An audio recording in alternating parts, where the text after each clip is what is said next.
Sono Cosimo Mingolla e leggerò Agosto a Sciacca di Luciano Costanzo.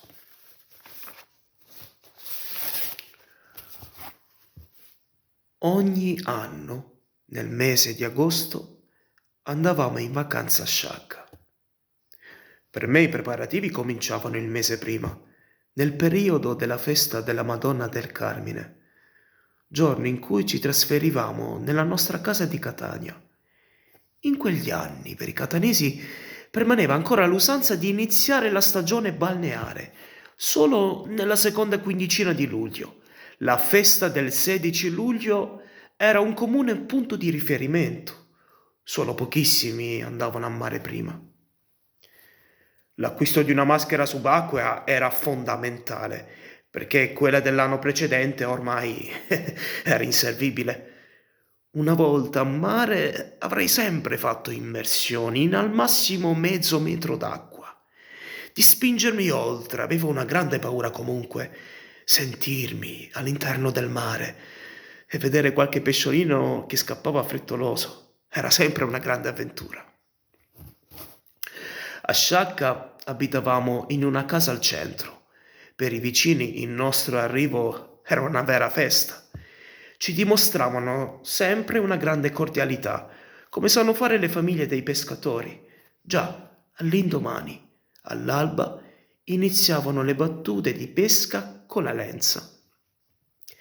Biagio, un pescatore del luogo, lasciava il lavoro di ogni giorno molto meno redditizio e accompagnava mio padre e me con la sua barca a remi. Era un uomo di media statura, asciutto, con un viso scuro e bonaccione, guance arse dal sole e dalla salsedine e profondamente scavate.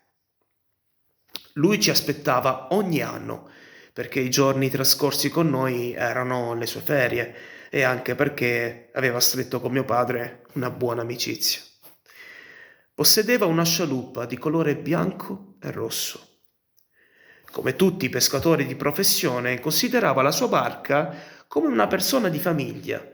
Le aveva dato anche un nome, Rosetta, e lo aveva scritto a prua sopra un piccolo occhio apotropaico, onnipresente nelle marine mediterranee, che contribuiva a dare alla barca i connotati di una vera persona, quasi una divinità che assicurava buona fortuna e ti guidava tra le onde. Biagio in barca mi assegnava un posticino a poppa, con assoluto divieto di spostarmi e mi dava un salvagente da tenere sempre vicino. Ricordo l'intenso profumo di salsedine, l'odore di sarde disfatte e di alghe che emanava da cataste di cassette di legno sistemate alla rinfusa sul molo e si diffondeva per tutta la marina di Sciacca, quasi a esserne un segno di riconoscimento inconfondibile. Altre volte e in altri porti ho sentito lo stesso profumo, ma mai così tipicamente intenso e così estesamente persistente. Biagio era un ottimo rematore. Aveva cominciato a lavorare a 5 anni, imbarcato con suo padre, che per lui era stata una guida, un maestro e un compagno di avventure, fino a quando, fumatore di 60 sigarette al giorno, era morto per un tumore polmonare. Anche Biagio e mio padre fumavano continuamente. Ci portava su di una secca distante, circa 2 miglia dal porto. Lì calavamo le nostre lenze. I commenti erano gioiosi per ogni preda catturata, dalla quale veniva individuata la specie e stimato immediatamente il peso. Anche immediate erano le implicazioni riservate a ognuna che di essa si liberava dall'amo e spariva nel blu del mare. Così trascorreva tutta la mattinata, andava via qualche pacchetto di nazionali esportazione con filtro e io consumavo la mia colazione, con mani maleodoranti di pesce. La domenica riposo, tutti in spiaggia. Un giorno uscimmo di pomeriggio e tra una calata e l'altra si fece sera e si levò una forte brezza che sollevava alte onde e permaneva ancora a ponente una lunga striscia rossastra.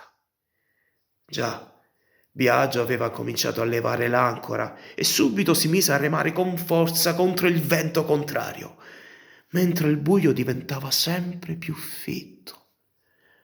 All'orizzonte si vedevano le luci del porto. Biagio, da grande esperto di mare, confidava di trovare vento sempre più lento e onde sempre più basse, man mano che ci si avvicinava alla costa. Aveva una grande maestria nel vincere, con la sapiente remata e le onde che affrontava di prua sotto il vigile occhio. Io stavo sempre al mio posto, tenendomi al bordo della barca, incassando qualche spruzzo che mi arrivava al sopraggiungere delle onde. Ormai buio. Guardavo il cielo e il porto era già vicino. Quella sera il cielo era pieno di stelle. Non ne avevo mai viste tante. Come mai? Pensai. Tutte queste stelle. Ma prima dove stavano? Era come un tappeto di puntini luminosi che andavano avanti e indietro, seguendo l'andirivieni delle onde. Alcuni sembravano indebolirsi lievemente, per poi riacquistare una forte intensità e diventare sfavillanti, diffondendo un lieve chiarore. Le deboli luci del porto attenuavano appena quel chiarore, che però riusciva sempre a essere preponderante e diventare quasi lattescente.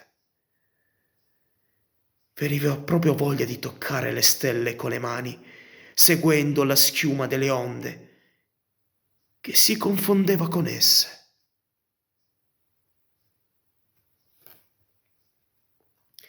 Arrivati al porto, ci salutammo con il bonario pescatore, che come spesso faceva mi diede una bacchetta sulla testa, come per dirmi: hai visto come può essere pericoloso il mare?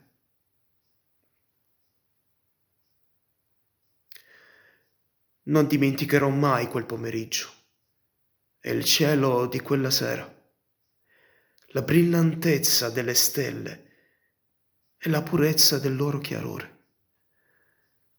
Altre volte, dopo tanti anni, mi sono trovato nel porto di Sciacca di sera, ma non ho mai trovato quel cielo stellato.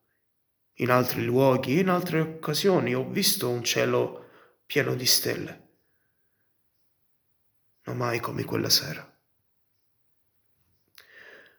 Ricordo spesso con piacere i tanti episodi della mia famiglia e dei vicini di casa di Sciacca, sempre molto cordiali, come tutte le famiglie di pescatori, uomini e donne solari, che con la loro semplicità davano testimonianza di quanto profonda e vera possa essere l'umanità della gente di mare, profondamente provata da tanti pericoli. Forse le altre volte, nel porto, le stelle non erano venute perché molti dei personaggi di quell'estate a Sciacca ormai non c'erano più. Spero di tornare ancora una volta nel porto di Sciacca, ma questa volta in ricordo di loro. Chiederò alle stelle di venire un'altra volta. Tutte, tutte. Chissà se mi accontenteranno.